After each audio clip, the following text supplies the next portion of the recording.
All right, you guys. So I'm gonna do my live breakdown like this, instead of showing the actual footage from the live this morning that I recorded, from also me entering the trade on Nas, but also me sending the signal to my group, right? So this is where we got in, and this trade hit in like 3 minutes. You see right here, sent the buy at 10 a.m., right? But I'm gonna show you guys. Excuse me. I'm gonna show you guys pretty much where I could have gotten in at. I know the markets are very volatile right now. They're moving how they moved when we first got into this about 4 years ago. So 2020, they're moving exactly how they're not exactly, but like the level of volatility that has been seen the last week or two is very similar, um, and reminiscent to that.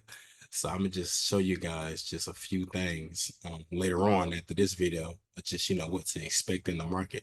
But right now, I'm just gonna talk about the entry from today from this 1200 pip Nas trade, and I got in early, or I got in late on one of my accounts, but still, it went 1,000 pips. So right, but I missed that like 200 pips, but it could have been even more, right? And that's if we would have got in right here or if we would have gotten it here. So either one of these levels. And the reason I didn't get in at this level right here, um, I do use zones. I do use those kind of things as far as like support and supply and support, or supply and demand. My fault. I do use those, but more than anything, I use price action. So that's why I got it here. Price action, which is moving how I wanted it to move. A few things were confirming. So yeah, so that's why I entered it right there instead of down here, which I could have probably. But another reason why I, got in up here rather late than early is just because how volatile the markets have been moving. So I just wanted to be sure, right? I wasn't really trying to get a snipe entry. I wasn't thinking about, well, if I catch it at the bottom, I can ride it up. I'd rather get in where I'm comfortable, right?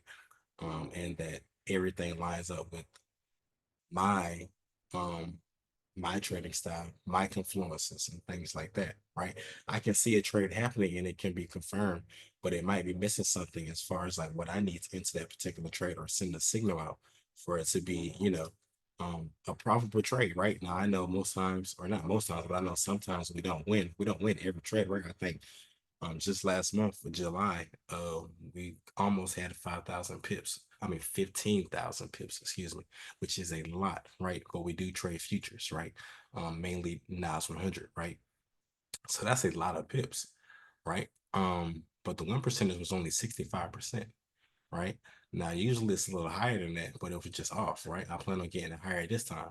But with that being said, that's still a very, very profitable win percentage. You don't have to hit 80% of your trades, 90% of your trades, 100% of your trades just to be profitable, right? When your wins are big, you can see on the chart, right? You can see some of the losses, right?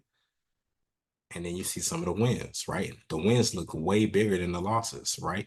And that's the whole goal of the trade. This is crazy, right? But you can see the losses, right? And you can see the wins, right? This is crazy. This is Yeah, that's crazy. And that's from the start of the month. So that's from last Thursday, last week. And look where we are in the markets. That's crazy. But yeah, you don't have to get high 1% just to be profitable, right? So that's what we did this morning. Like I said before, I got in where it matched my confluences, or not my confluence, or where it matched my confirmations the best for my style of trading, right? I also saw at the bottom we had a slanted double top to the upside, which was another promising sign that price was not trying to go low. I know everybody was concerned with talking about the stock market crashing, these, that, and third. But if it is crashing, and I don't know if it's crashing just yet, but I do know we're in correction territory, right? So if it is crashing, right, you have to be aware that if the market is going down, that is when you're going to get some of your bigger buys, right? And you can see right here, like this buy initiated 9:30, right? This buy initiated at the open. At the open, it let us know from rip that it was going up, right? Now you might have been nervous, you might have been this, that, and the third because of news, but from the rip, it let us know that it was going to buy, right? Look at that, almost 6,000 pips on the day that it went up, and it's still down in the market, right? Still down, what, 500 points in the stock market, still down 5,000 pips in the currency market, right? That is a red day, right? But if you've been trading for some time, you should know that when the market is going down, that is when you're going to get some of your biggest buys, right?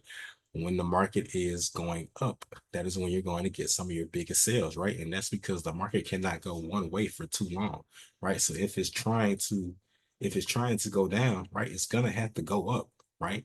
Collect the liquidity, corrections, all these kind of things to go back down even further, right? And the same vice versa, if it's going up, right, it's gonna have to go down to catch liquidity, to create liquidity, to have corrections, all these kind of things, so it can go up higher, right? So the same thing applies with this buy or sell, right? So, another day, profitable day. Like I said, I didn't want to show the recording because I'm trying to make a sub video that you guys will hopefully get to see very soon. Promise it's gonna be worth it. But yeah, man, that's just the trade breakdown for today. And before I had another thing too, right? Another thing why I got in right here, right? And why I didn't get in possibly, on time or a little earlier is because like I said before, right? Come to the trade or come to that session with a plan in place, right? I already had planned to sell it there, right? I planned to sell it there. If it had broke that double bottom, that slant double bottom, I was going to sell it, right? Or if it broke up here, right? So I was already prepared that if we were to break Monday, which is today, if we were to break Monday's high, right, I'm going to get in for a buy. And if we were to break pretty much Monday's low, right, which is right here, that was set during the agent session, that I'm going to get in, right? Those were just my two things. Now, I don't always do that, right? Most times I do, I win.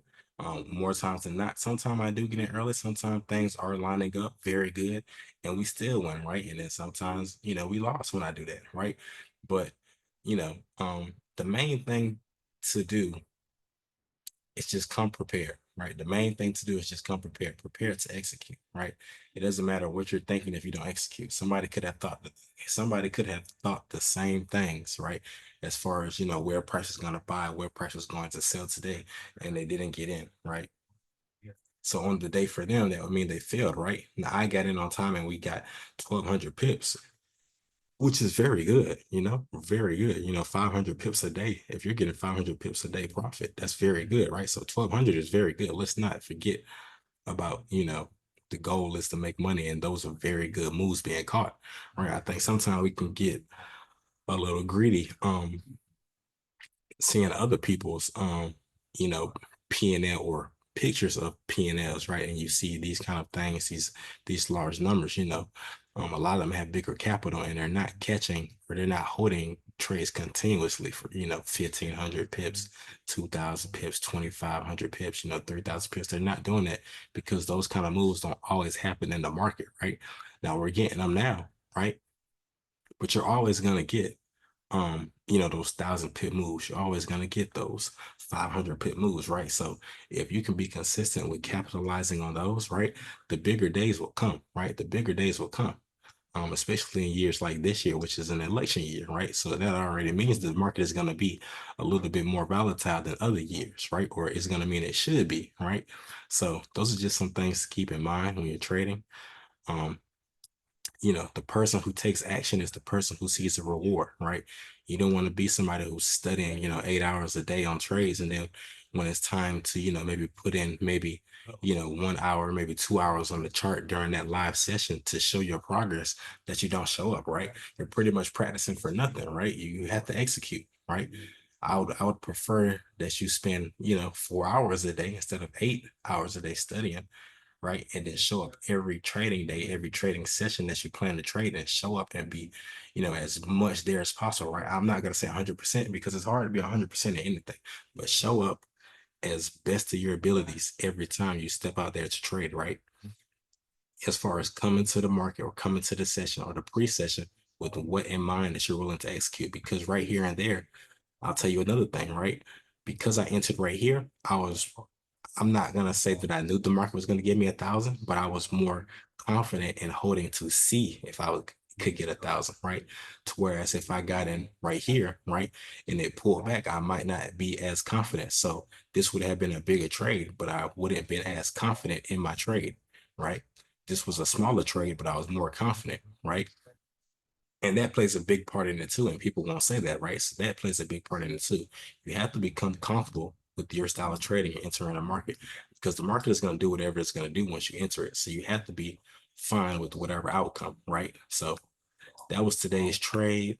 Like I said, today hit 1,000. You see right there, we jumped up, right? We jumped up. But yeah, man, just a great day in the market. And, you know, follow me on Instagram. I have one Instagram. I have two Instagrams, one trading page and one regular page. But you can follow me on this one, digital_money_Marv. Right? You can write me in the DM or something like that, but never send money. And I never ask for money, right? In case someone has a fake account on me, right? Never send money on Instagram or any social media, right? Never do nothing like that. I'm never gonna be the first person to DM you because I don't know who you guys are, right? If you're on my page and you're just coming across it and you don't follow me, I'm not gonna know who you are. So don't think if you're talking to someone, right, and it's me, if you don't get me on the phone. And also I have a website, right, where you can access everything from the website, and it's in my link in my bio, right? So that's another thing. Like I said, follow me on Instagram, digital_money_Marv, right? I have a free chat. I haven't sent trades in there in like 3 months. I'm gonna get back to it, but it is a free chat again, they had a 75% win rate, big trades in there, 2,000 pip, 25, 3,000 pip trades being sent in there. But like I said, it's a free chat. So that's not my main priority every day. Being a trader and also sending signals to my group of, people who already trade on their own, right? And they just use the signals as bonus. So I'm not going to be, as vigilant in that free chat, but you can get access to anything else on my Instagram page, right? I dropped the name digital_money_Marv, right? MARV. Subscribe to this page, hit the subscribe button, and yeah, follow me along the journey, man. And let's go. See at the top because the bottom is not an option.